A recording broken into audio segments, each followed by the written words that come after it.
loyalty, integrity, networking, glory, house of healing.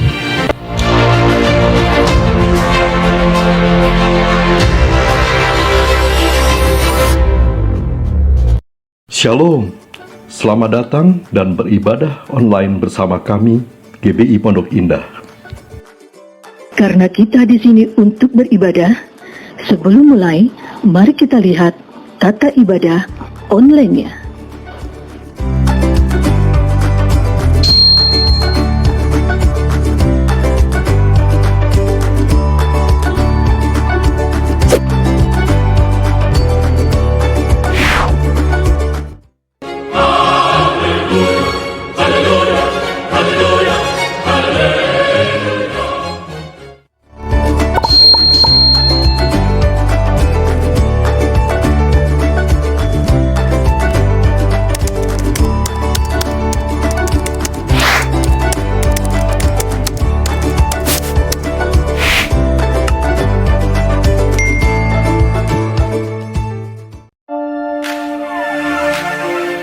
Mari mencegah penyebaran COVID-19 dengan menjalankan protokol kesehatan 5M secara ketat.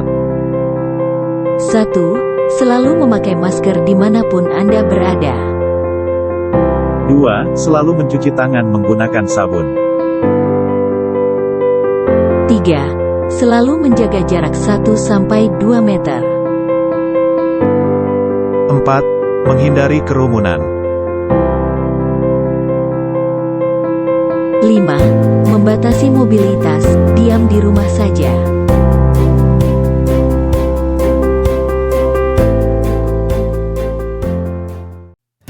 Shalom bagi Bapak Ibu Saudara-saudari yang mau memberikan persembahan perpuluhan atau bantuan sosial bisa memberikan melalui nomor-nomor rekening berikut ini.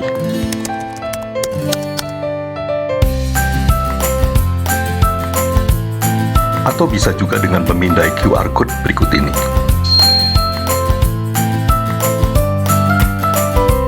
Setelah itu mohon mengirimkan tanda bukti transfer melalui WhatsApp untuk administrasi ke Ibu Yanti, Sekretariat.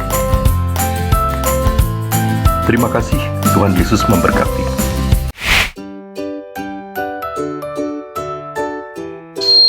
Shalom, mohon perhatikan jadwal kul berikut ini. Kul pria, setiap hari Jumat, jam 7 malam. Kul wanita, setiap hari Selasa, jam 2:30 sore.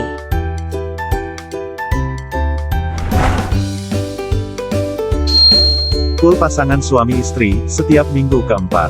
Hari Sabtu, jam 10:30 pagi. Kul sekolah minggu, 2 minggu sekali, hari Minggu, jam 4 sore. Kul generasi Yeremia, 2 minggu sekali, hari Sabtu, jam 4:30 sore. Kul Umas, setiap hari Rabu jam 2:30 sore. Kul Pro NBIS, setiap minggu kedua dan keempat. Hari Kamis jam 7:30 malam. Tetap berkomunitas di dalam Tuhan. Jemaat dimohon bergabung. Melalui kul, ada kesatuan hati, kita akan tumbuh bersama, dan akan memenangkan jiwa bagi Tuhan Yesus. Untuk info selanjutnya, jemaat bisa menghubungi Ibu Yanti di WhatsApp dengan nomor 083 kali 1547 686.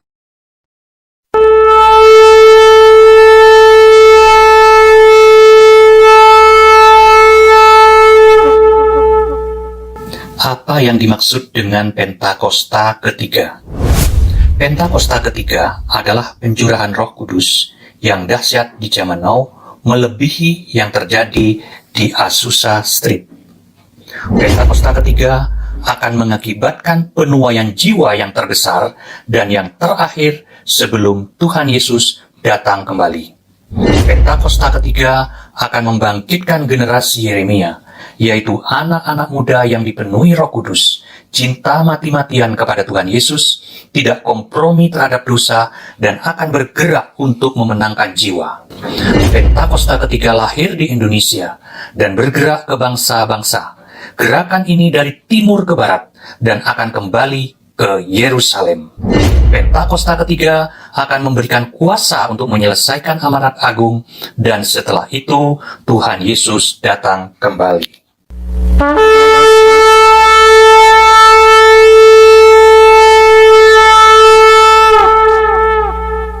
Mazmur 91. Dalam lindungan Allah.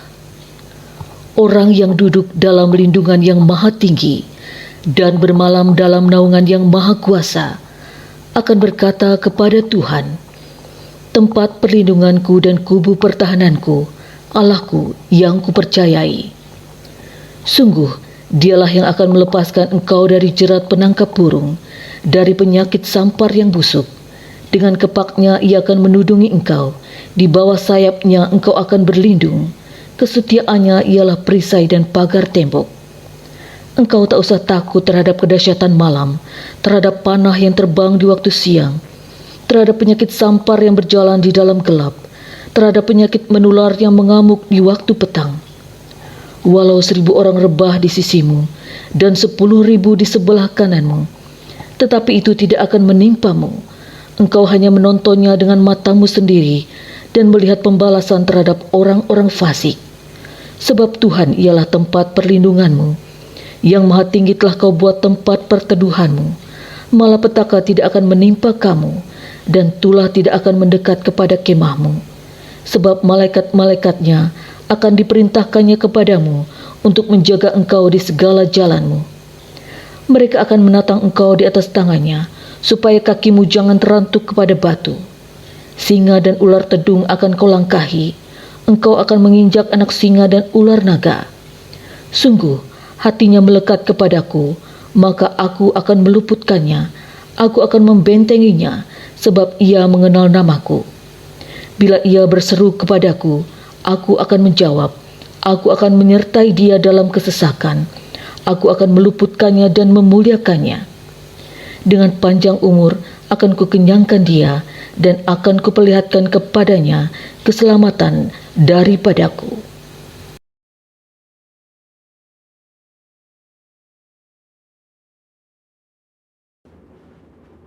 Shalom saudara, pada Voice of Pentecost hari ini kita akan melanjutkan pembahasan mengenai Gender Identity Challenge dan LGBTQ bagian yang kedua. Saudara, kita semua harus mengerti bahwa gender identity itu berpengaruh pada perilaku seksual dalam hal ketertarikan fisik dan hasrat seksual seseorang. Maka dari itu kita semua harus mengerti bahwa gender identity seseorang harus benar terlebih dahulu, baru kita bisa membahas mengenai ketertarikan fisik dan hasrat seksual seseorang, termasuk yang menyimpang seperti LGBTQ.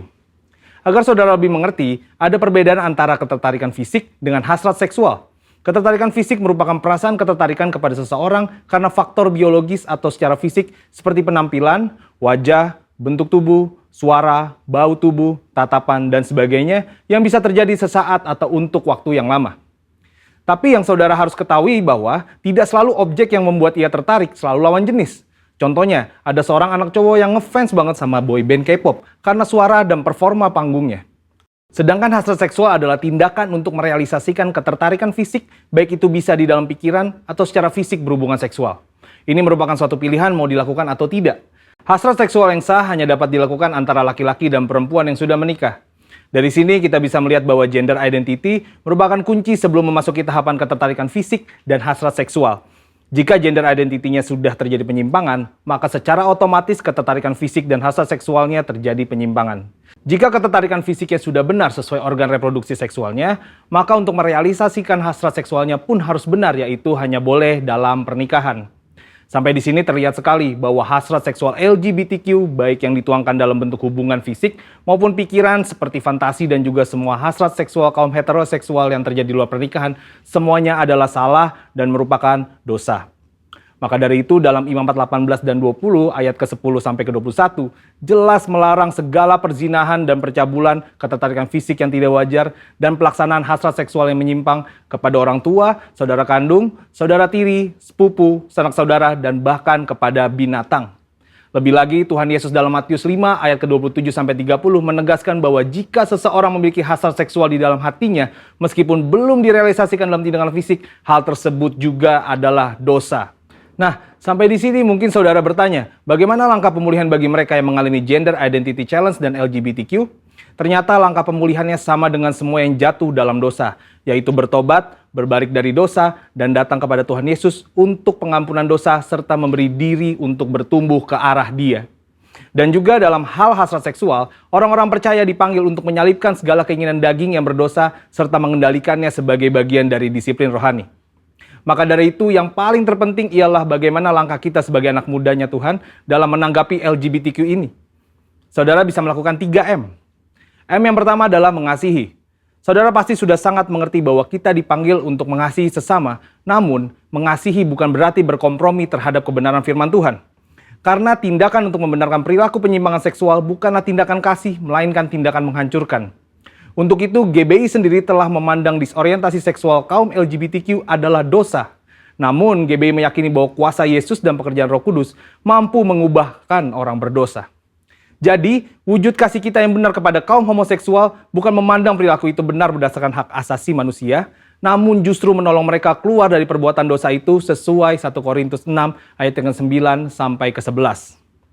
Selain itu, gereja atau kita sebagai orang percaya dapat menjadi wadah dan sarana yang positif dalam melahirkan pertumbuhan iman dan penguatan nilai-nilai rohani yang baru.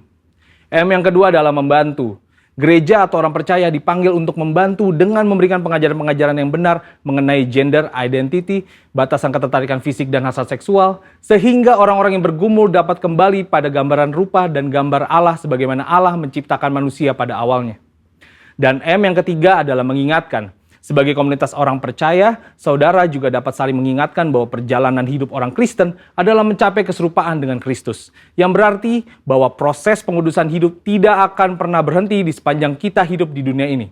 Meskipun ada pilihan berbuat dosa, namun kita memilih untuk menghindari dosa tersebut. Kesimpulannya, Tuhan membenci serta menganggap dosa semua perbuatan zina, cabul, penyimpangan seksual, dan siapapun yang tidak dapat mengontrol hasrat seksualnya. Sebagai komunitas orang percaya, kita tidak dapat terhindar dari orang yang memilih hidup dalam penyimpangan seksual, namun respon dan sikap kita adalah tetap mengasihi mereka, membantu mereka untuk mengendalikan perilaku seksual mereka, serta mengingatkan bahwa perjalanan hidup setiap orang percaya adalah ke arah Kristus. Saudara, untuk penjelasan lengkapnya dari tim teologi kami, silakan cek link yang ada di atas atau scan QR Code yang tersedia. Salam integritas, Tuhan Yesus memberkati.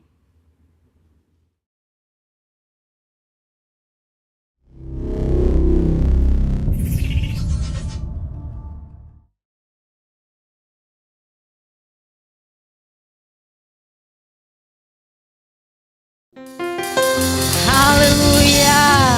Shalom Bapak Ibu yang terkasih di dalam Tuhan. Jemaat GBI Pondok Indah Rayon 1A. Puji nama Tuhan. Hari ini kita boleh kembali bersama-sama bersekutu buat Tuhan. Kita menaikkan pujian penyembahan kita buat Tuhan saat ini. Oleh karena kasih-Nya, oleh karena kemurahan-Nya, kita boleh ada sampai hari ini. Mari sebelum mulai kita satukan hati, kita berdoa. Terima kasih Tuhan. Terima kasih Tuhan Yesus yang baik. Kekuatan kami hanya dari Engkau Tuhan. Perlindungan kami hanya dari Engkau Yesus. Kami naikkan syukur kami saat ini. Lewat pujian penyembahan kami Tuhan. Hanya bagi Engkau Yesus. Dan kami mau lebih lagi masuk di dalam hadirat-Mu saat ini. Kami percaya Tuhan, urapan-Mu, kuasa-Mu ada atas kami saat ini. Dan setiap kami doakan jemaat-Mu yang ada di rumah-rumah boleh merasakan kasih-Mu, boleh merasakan kuasa-Mu Tuhan di dalam nama Yesus. Bawa kami lebih lagi saat ini Tuhan, untuk kami memuji-Mu, untuk kami menyembah-Mu Tuhan. Terima kasih Tuhan Yesus yang baik. Terpujilah nama-Mu Tuhan. Bila segala pujian, hormat, kemuliaan hanya bagi Engkau Tuhan.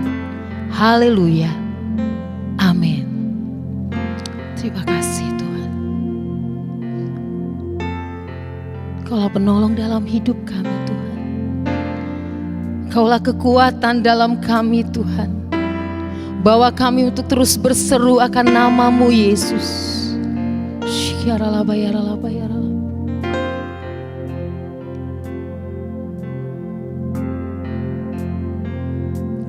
Kau Tuhan, penolong dalam hidupku.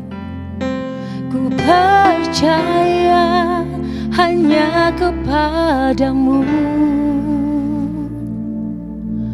Kau pegang tanganku, Kau tuntun langkahku.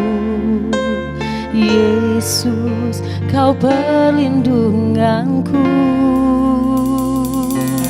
Kau Tuhan, kekuatan dalam hidupku, penolongku dalam kesesakan. Kau gunung batuku dan pertahananku. Yesus, Kau kemenanganku. Yesus, padamu ku berseru. Kaulah penyelamatku. Terpujilah Kau Tuhanku. Mulutku memuji nama-Mu sepanjang umur hidupku. Terpujilah Kau Tuhanku di atas segalanya.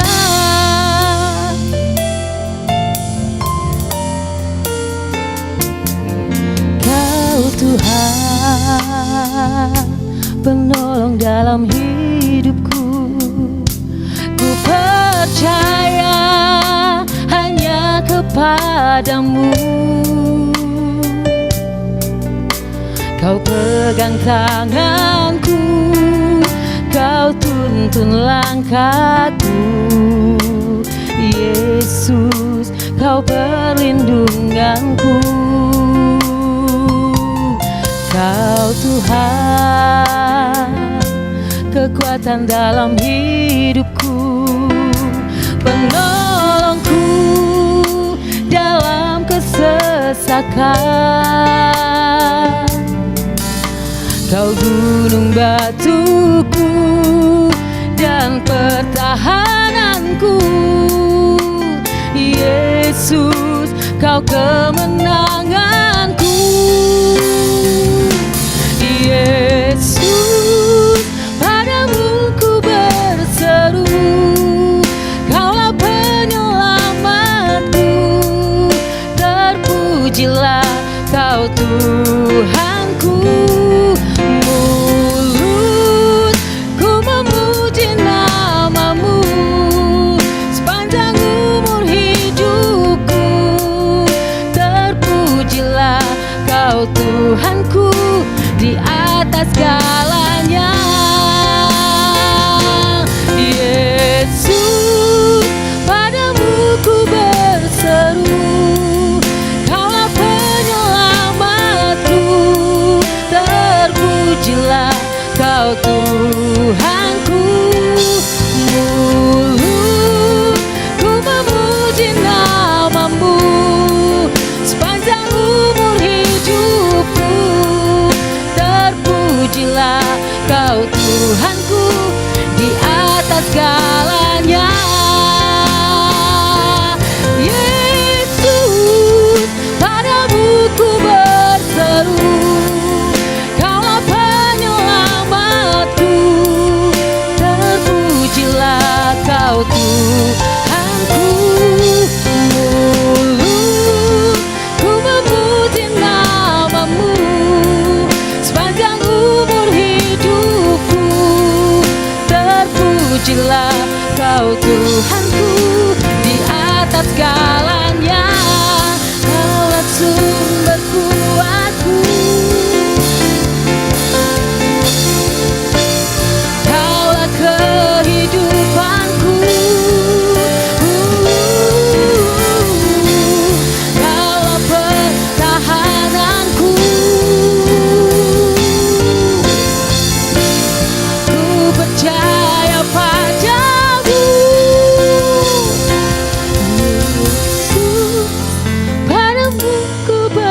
berseru, Kaulah penyelamatku, terpujilah Kau Tuhanku. Ku memuji namamu sepanjang umur hidupku, terpujilah Kau Tuhanku di atas segalanya. Mulu ku memuji namamu sepanjang umur hidupku, terpujilah Kau Tuhanku di atas segalanya.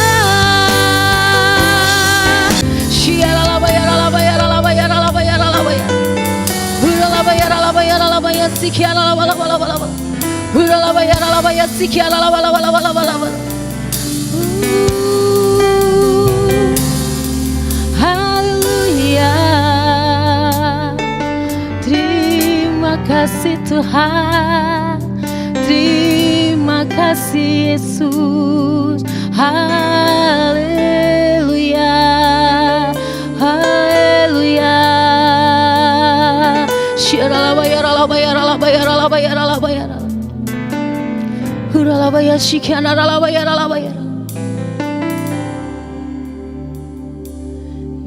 Yesus, padamu ku berseru, Kaulah penyelamatku, terpujilah Kau Tuhanku.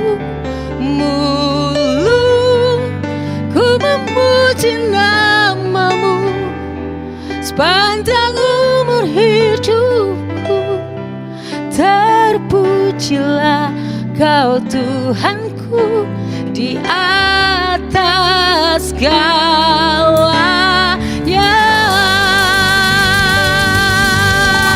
Haleluya. Sorak-sorai kemenangan buat Tuhan Yesus. Sorakan haleluya. Sukacita Tuhan mengalir atas setiap kita, di setiap jemaat, di rumah-rumah. Haleluya. Tuhan memberiku kegirangan dan sukacita melimpah, minyak yang baru dicurahkan. Haleluya, ku bersorak. Haleluya.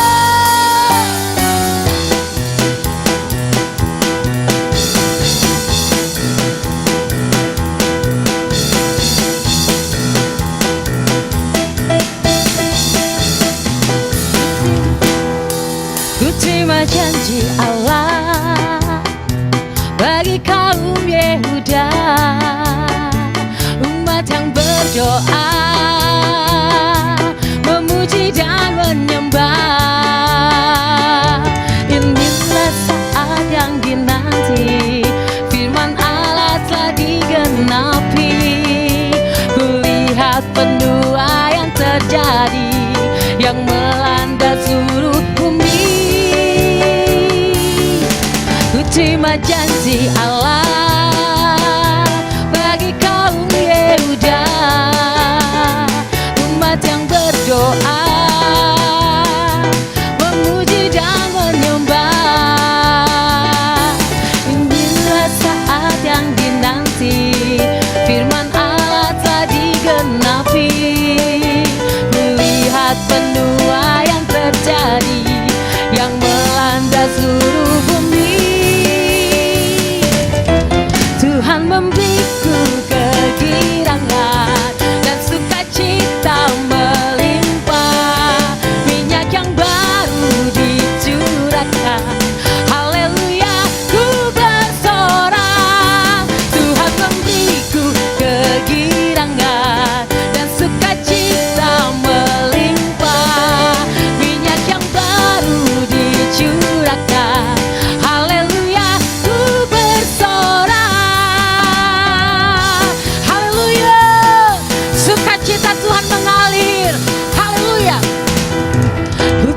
janji Allah bagi kaum Yehuda, umat yang berdoa, memuji dan menyembah. Inilah saat yang dinanti, firman Allah tak digenapi. Kulihat penuai yang terjadi, yang melanda seluruh bumi. Tuhan memberiku kegirangan dan sukacita melimpah, minyak yang baru dicurahkan. Haleluya, ku bersorak. Tuhan memberiku kegirangan dan sukacita melimpah, minyak yang baru dicurahkan. Haleluya, ku bersorak. Tuhan memberiku kegirangan dan sukacita melimpah, minyak yang baru dicurahkan. Haleluya, ku bersorak. Haleluya, ku bersorak. Haleluya, ku bersorak. Haleluya. Terima kasih Tuhan. Kau sungguh baik, teramat baik Tuhan.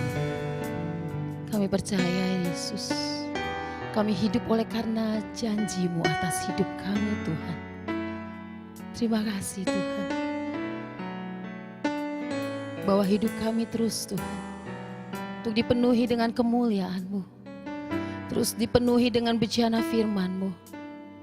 Saat ini Tuhan, kami mau mendengar kebenaran firman-Mu. Biar kuasa-Mu bekerja atas setiap kami saat ini. Hati kami terbuka untuk benaran firman-Mu Tuhan. Biar Roh-Mu yang hidup ada di dalam kami Tuhan. Terima kasih Tuhan, karena begitu besar kasih setia-Mu atas kami. Kau terus nyatakan janji-Mu atas kami. Terima kasih Tuhan.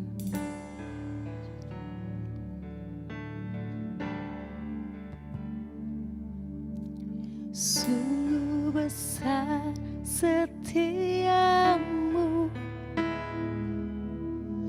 Kau nyatakan bagiku.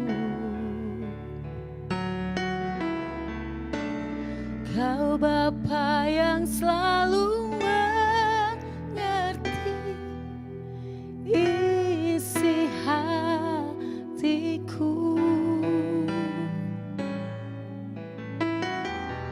Kemuliaan-Mu Kau jadikan,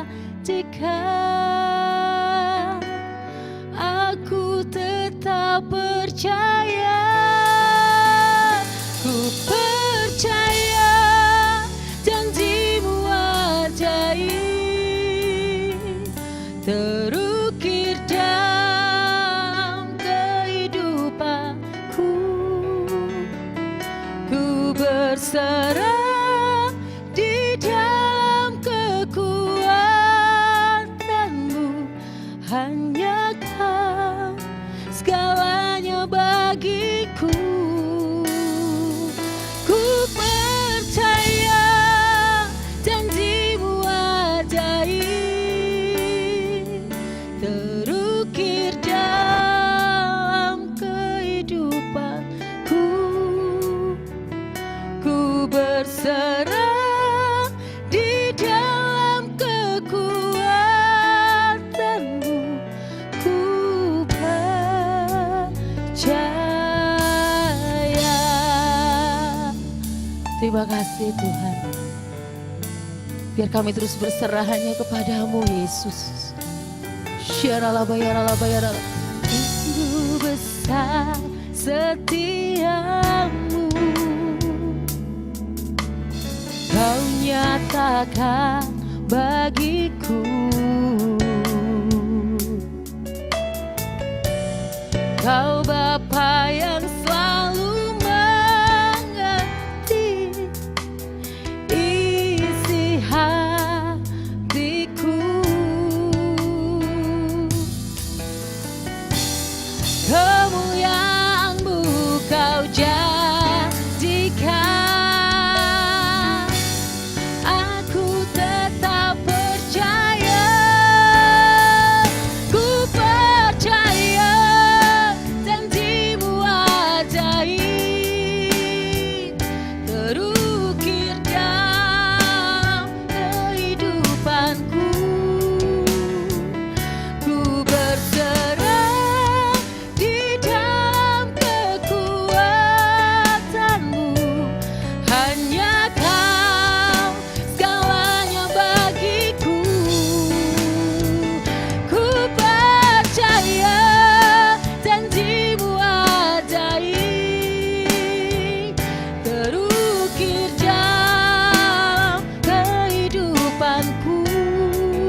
Shalom Bapak Ibu, Jemaat GBI Pondok Indah yang saya kasih di dalam Tuhan Yesus Kristus.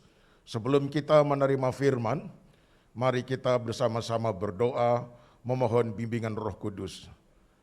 Bapa kami di dalam sorga, di dalam nama Tuhan Yesus Kristus Juru Selamat kami siap membuka hati untuk menerima sabda firman yang akan diberitakan kepada kami semuanya.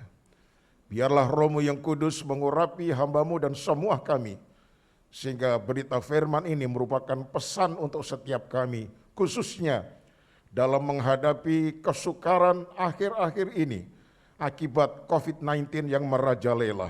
Biar firman-Mu memberikan kekuatan bagi kami. Terpujilah nama-Mu. Di dalam nama Tuhan Yesus Kristus kami sudah berdoa. Amin. Firman yang akan saya sampaikan terambil dari kitab Mazmur pasal 29 ayat 1 sampai dengan ayat yang ke-11 yang judulnya adalah Kebesaran Allah dalam Badai. Dan sekaligus ini merupakan tema firman Tuhan pada saat ini. Kebesaran Allah dalam Badai, Mazmur 29 mulai ayat yang pertama.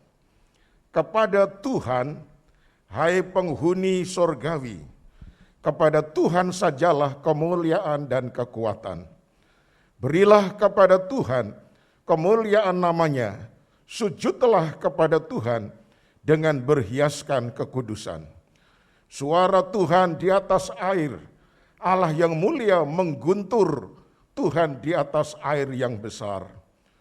Suara Tuhan penuh kekuatan, suara Tuhan penuh semarak. Suara Tuhan mematahkan pohon aras, bahkan Tuhan menumbangkan pohon aras Libanon. Ia membuat gunung Libanon melompat-lompat seperti anak lembu, dan gunung Sirion seperti anak banteng. Suara Tuhan menyemburkan nyala api. Suara Tuhan membuat padang gurun gemetar. Tuhan membuat padang gurun Kadesh gemetar. Suara Tuhan membuat beranak rusa betina yang mengandung. Bahkan hutan digundulinya, dan di dalam baitnya setiap orang berseru, hormat. Tuhan bersemayam di atas air bah. Tuhan bersemayam sebagai Raja untuk selama-lamanya. Tuhan kiranya memberikan kekuatan kepada umatnya. Tuhan kiranya memberkati umatnya dengan sejahtera. Haleluya. Nah, saudara-saudara yang kekasih, judul daripada Mazmur 29 tadi adalah Kebesaran Allah dalam Badai. Nah, kata badai ini, saudara-saudara, adalah menunjuk kepada angin yang sangat kencang disertai dengan cuaca yang buruk yang tiba-tiba datang tanpa ada hal-hal yang sebelumnya merupakan sinyal-sinyal akan terjadi badai.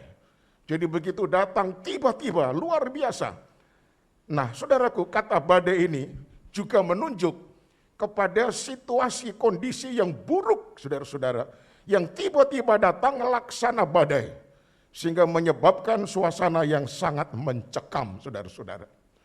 Nah, kalau judul tadi mengatakan kebesaran Allah dalam badai, maka badai ini bisa berarti badai secara letterlek, tetapi juga badai di dalam arti peristiwa-peristiwa yang sangat menakutkan, yang sangat mencemaskan setiap umat manusia.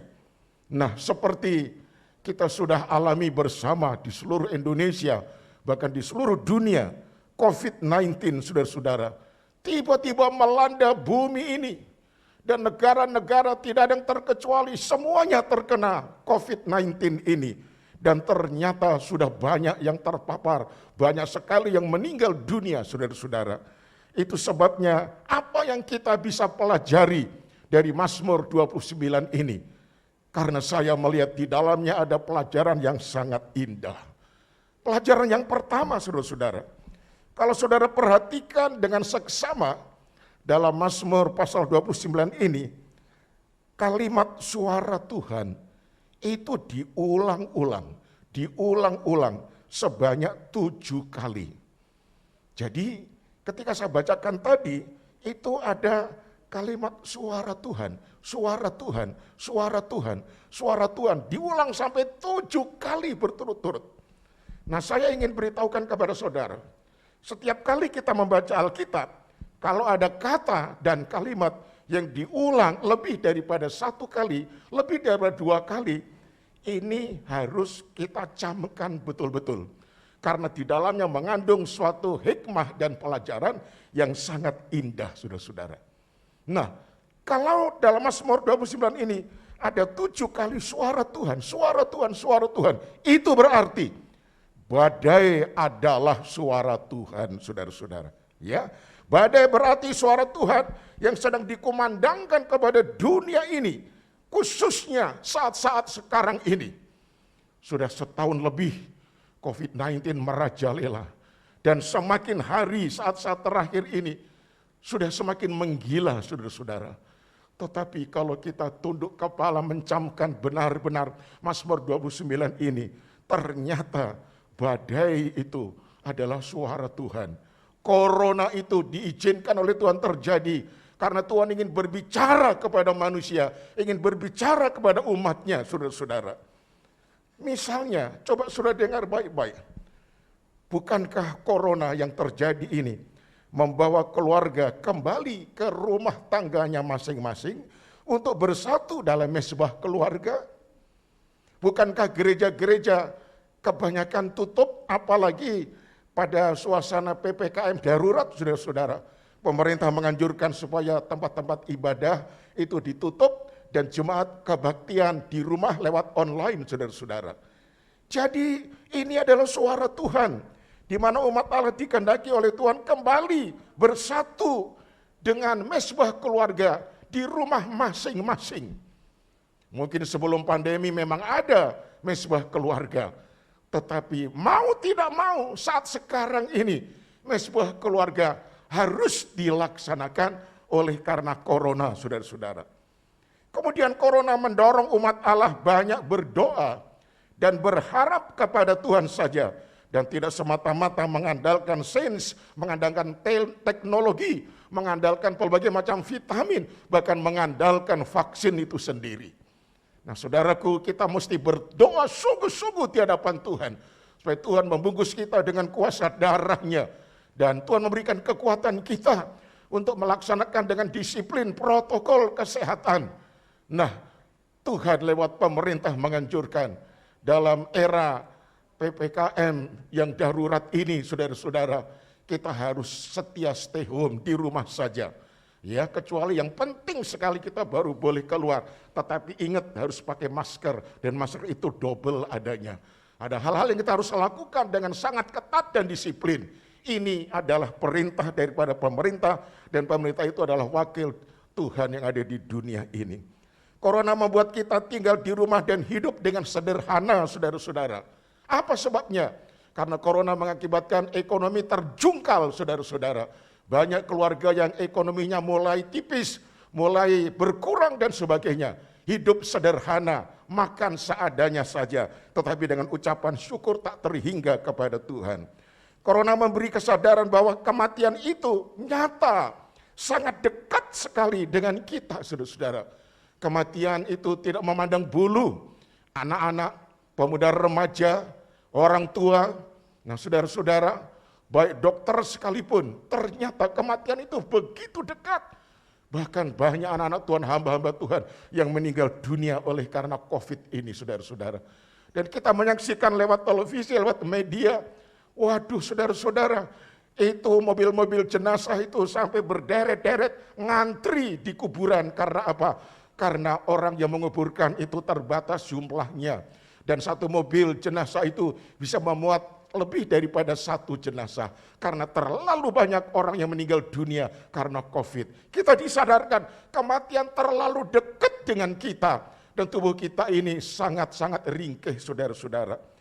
Corona juga menyatakan kepada kita bahwa milik kita, harta benda kita, itu semata-mata titipan dari Tuhan. Yang sewaktu-waktu bisa diambil lagi, kapan saja Tuhan mengambil semuanya, saudara-saudara. Itu sebabnya kita mesti waspada, saudara-saudara.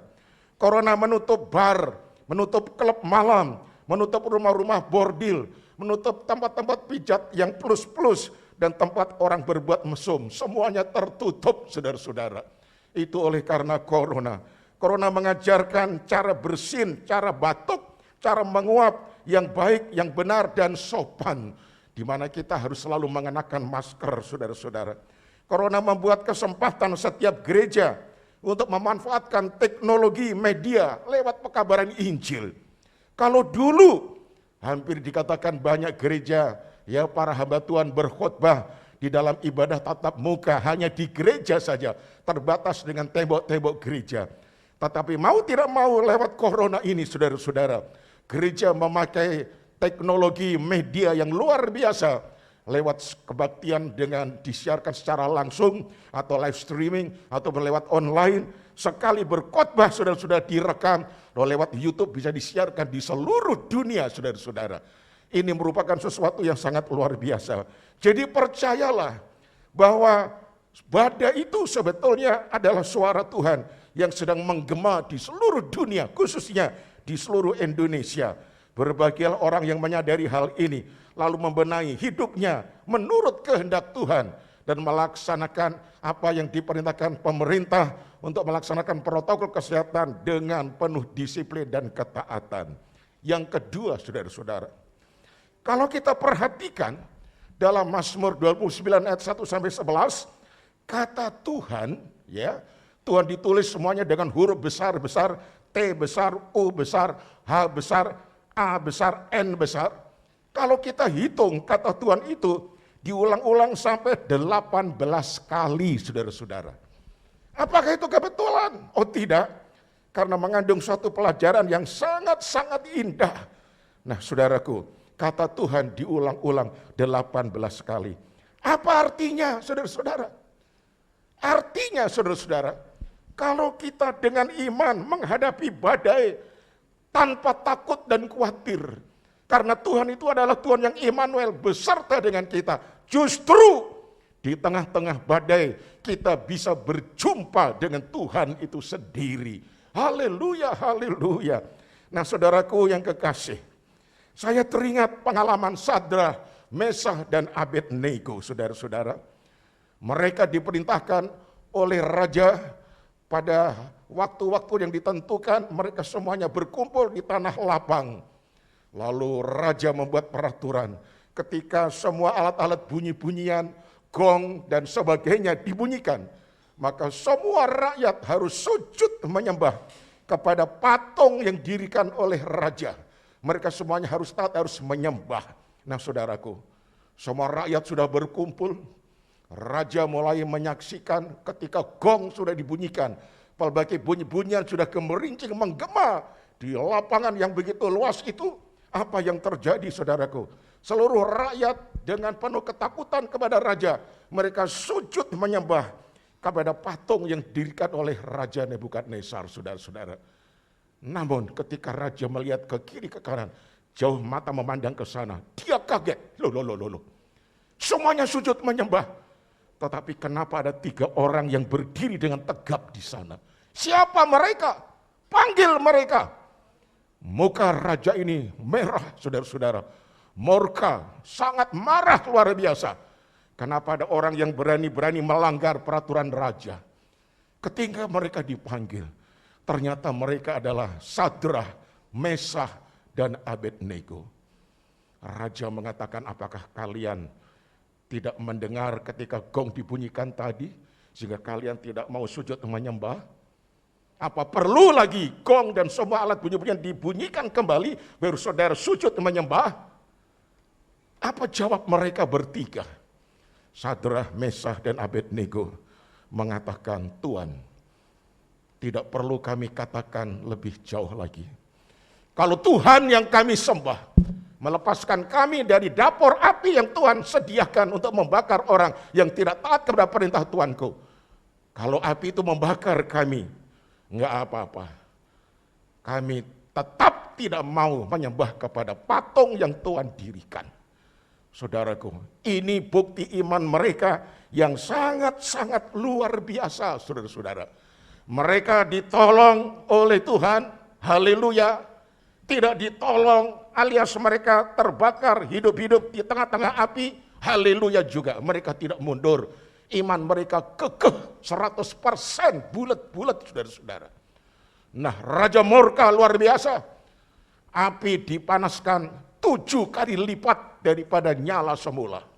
Saudaraku yang kekasih, lalu para algojo mulai mengikat Sadrah, Mesah, dan Abednego. Diikat kencang-kencang, saudara-saudara. Lalu kemudian dilemparkan ke dalam api yang menyala, yang sudah dipanaskan 7 kali. Dan saudara tahu, tolong baca nanti dalam Alkitab, yaitu dalam Daniel pasal yang ketiga, saudaraku. Sedemikian panasnya itu api, sampai algojo-algojo yang melemparkan Sadrah, Mesah, dan Abednego itu langsung mati gosong, saudara-saudara.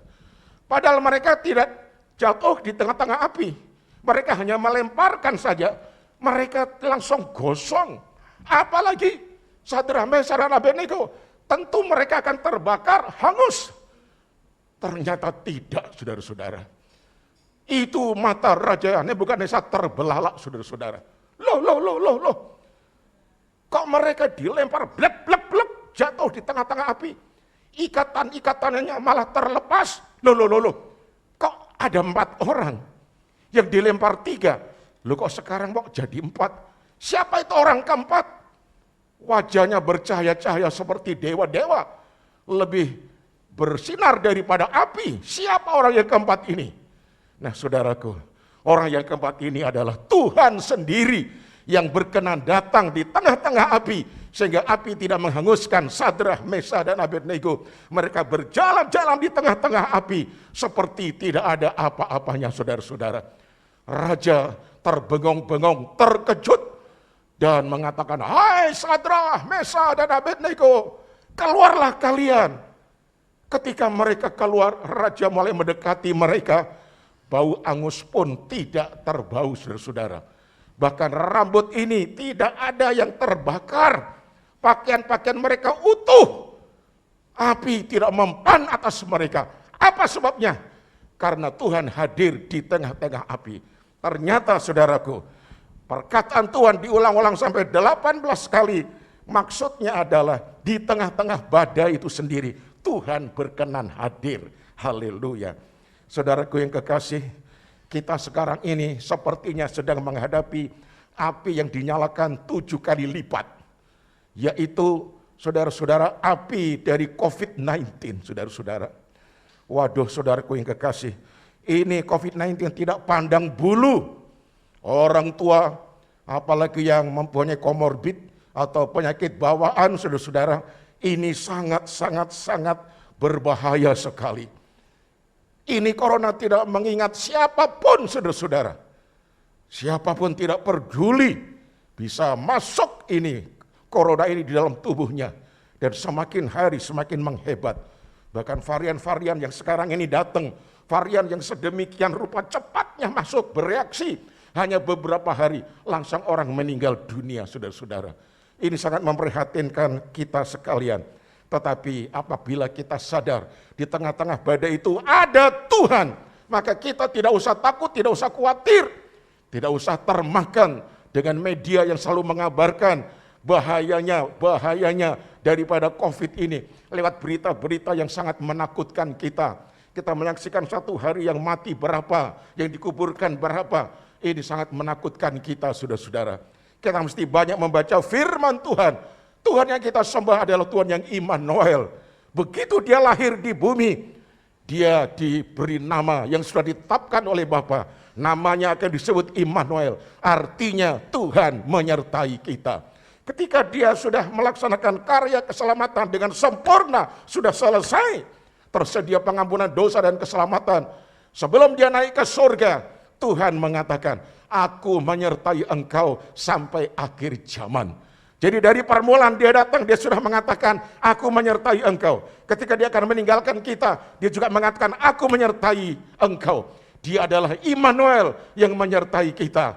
Walaupun badai, angin ribut, COVID di kiri kanan kita, tetapi Tuhan ada di dalamnya. Dia membela saya, menjaga, melindungi kita. Dengan darah ketebusannya, Dia akan melindungi saya dan saudara. Namun kita harus bijaksana, saudara-saudara. Kita harus betul-betul melaksanakan protokol kesehatan dengan disiplin sekali. Saudaraku yang kekasih, pada ayat yang ketiga dikatakan Tuhan di atas air yang besar. Apa artinya? Tuhan ada di atas air yang besar, saudara-saudara. Di dunia ini ternyata banyak air yang kita hadapi. Misalnya air penderitaan, air sakit penyakit, air pencobaan, air kemiskinan, air ketakutan, dan sebagainya, dan sebagainya. Banyak air yang mengelilingi kita. Tetapi ingatlah, Tuhan di atas air yang besar. Artinya betapapun besarnya itu air, Tuhan mampu mengatasinya. Nah, saudaraku yang kekasih, Dia sangat luar biasa. Dan di dalam ayat yang ke-10 dikatakan, Tuhan bersemayam di atas air bah. Artinya apa? Air bah sekalipun yang menyerang anak-anak Tuhan, Tuhan berkuasa mengatakan, hai angin ribut, diamlah. Lalu angin ribut itu diam. Sehingga air yang bergelora, ombaknya begitu besar, akan menenggelamkan perahu dari para muridnya itu berhenti seketika. Langsung suasana menjadi adem, dan itu air laut itu menjadi tenang adanya. Saudaraku yang kekasih, Tuhan mampu mengatasi air bah apapun yang terjadi. Itu adalah Tuhan kita yang sangat dahsyat dan luar biasa. Pelajaran yang ketiga, saudaraku. Apa maknanya Tuhan izinkan badai datang menimpa kita? Apa maknanya, saudara-saudara? Saya teringat ayat yang paling terkenal yang saya suka dan saya pegang, ini ayat Roma 8 ayat 28. Allah turut bekerja dalam segala sesuatu untuk mendatangkan kebaikan bagi mereka yang mengasihi Dia. Saudaraku, berarti kalau badai itu diizinkan Tuhan terjadi, berarti Allah ikut bekerja sama lewat peristiwa-peristiwa yang menakutkan itu untuk mendatangkan kebaikan bagi kita yang mengasihi akan Tuhan. Lalu apa maknanya? Sehingga Tuhan izinkan badai itu datang menimpa kita. Apa maknanya, saudara-saudara? Nah, pada ayat yang pertama, ayat yang kedua saya akan bacakan lagi. Ini makna yang pertama. Ayat pertama dan kedua dari Mazmur 29. Kepada Tuhan, hai penghuni sorgawi, kepada Tuhan sajalah kemuliaan dan kekuatan. Berilah kepada Tuhan kemuliaan namanya. Sujudlah kepada Tuhan dengan berhiaskan kekudusan. Dua ayat ini berbicara tentang aktivitas rohani, saudara-saudara. Ya, kita harus memberikan kemuliaan kepada Tuhan. Kita menyembah, sujud kepada Tuhan.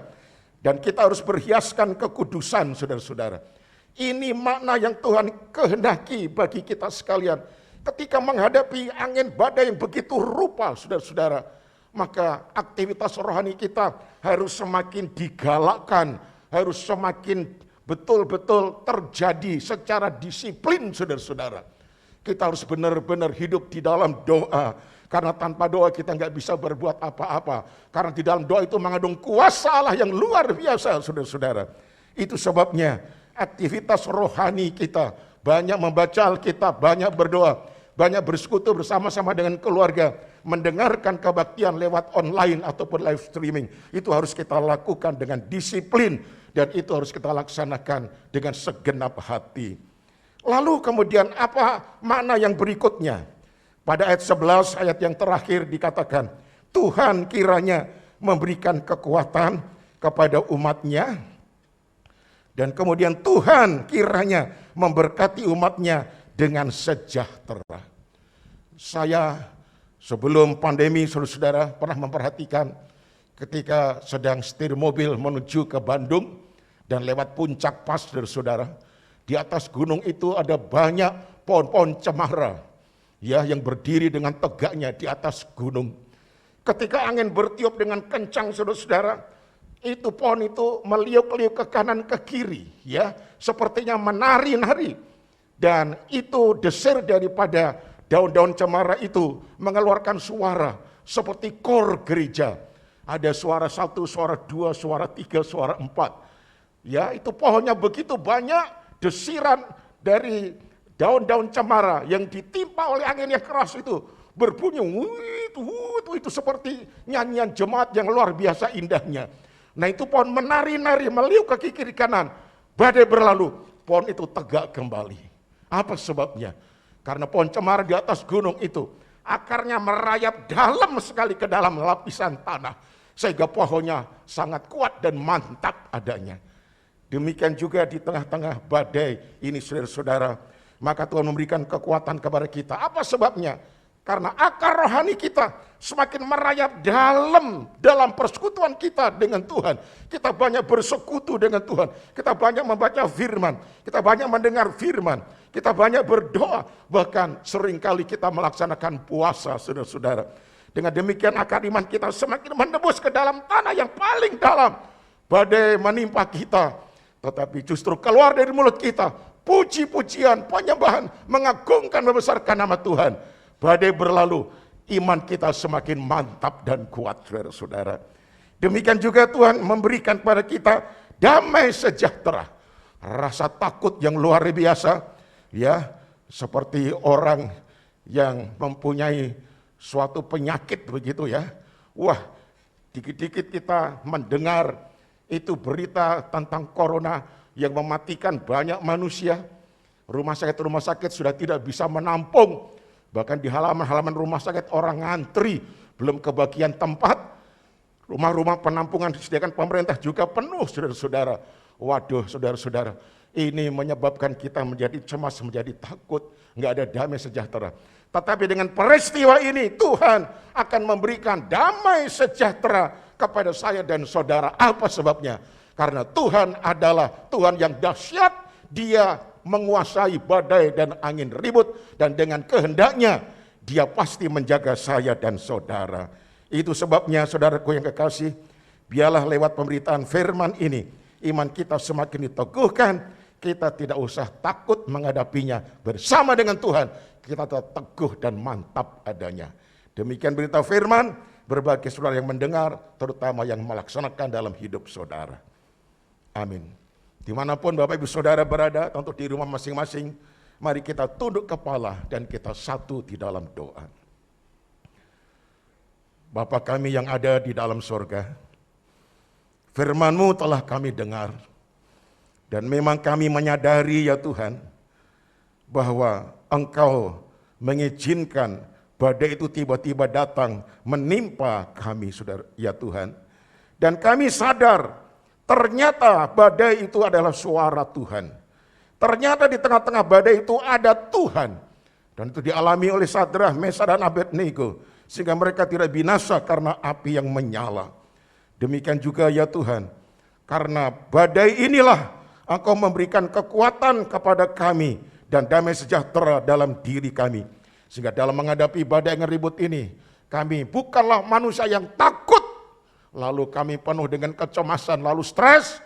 Tidak, tetapi penuh dengan kekuatan, kegirangan, tetap sukacita dengan iman. Tuhan menyertai kami semuanya. Terpujilah nama-Mu. Tuhan memberkati seluruh jemaat GBI Pondok Indah, bahkan para hamba-hamba Tuhan yang melayani. Tuhan akan urapi semakin dahsyat kembali.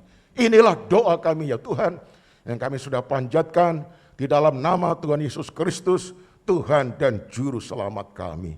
Haleluya, haleluya. Amin. Nah, Bapak Ibu Saudaraku yang kekasih, saya minta semuanya bangkit berdiri, karena saya ingin menurunkan berkat ilahi kepada saudara semuanya. Mari sekali lagi bangkit berdiri, dan angkat kedua belah tanganmu. Pandanglah kepada Tuhan Yesus yang ada di tengah-tengah saudara. Saudaraku yang kekasih, Tuhan memberkati dan melindungi engkau.